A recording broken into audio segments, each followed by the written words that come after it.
Hello बच्चों, let's see this question. Which one has the highest and the least bond angle in the following?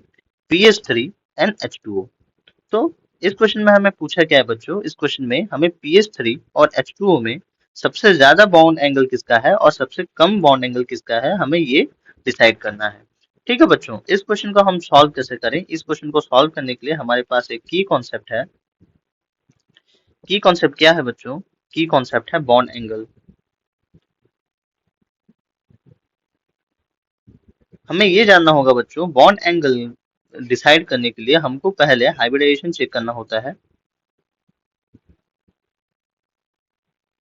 सबसे पहला step होता है hybridisation. दूसरा step होता है बच्चों bond angle directly proportional to the size of side atom. Third, bond angle is inversely proportional to the size of central atom. चौथा होता है बच्चों bond angle is inversely proportional to the number of lone pairs. ये हमें याद रखना पड़ेगा बच्चों।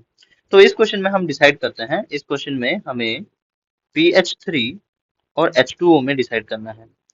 बच्चों दोनों का हाइब्रिडाइजेशन sp3 हाइब्रिडाइजेशन ही है, दोनों का।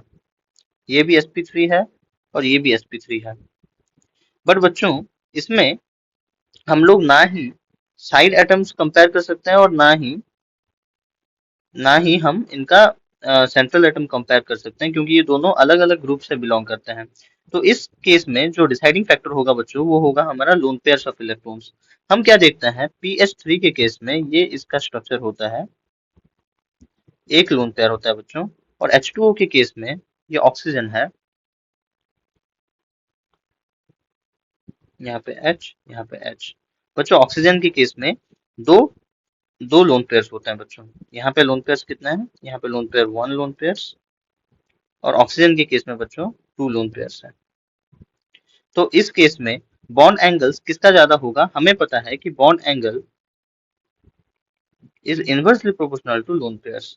तो इसमें बॉन्ड एंगल किसका ज्यादा होगा बच्चों? PH3 का बॉन्ड एंगल ज्यादा होगा H2O से, H2O के कंपैरिजन में। तो हमें पता चल गया हाईएस्ट बॉन्ड एंगल किसका है, PH3 का। और लोएस्ट बॉन्ड एंगल किसका है बच्चों? लीस्ट बॉन्ड एंगल, वो है H2O का। Hope you understood this well. Thank you.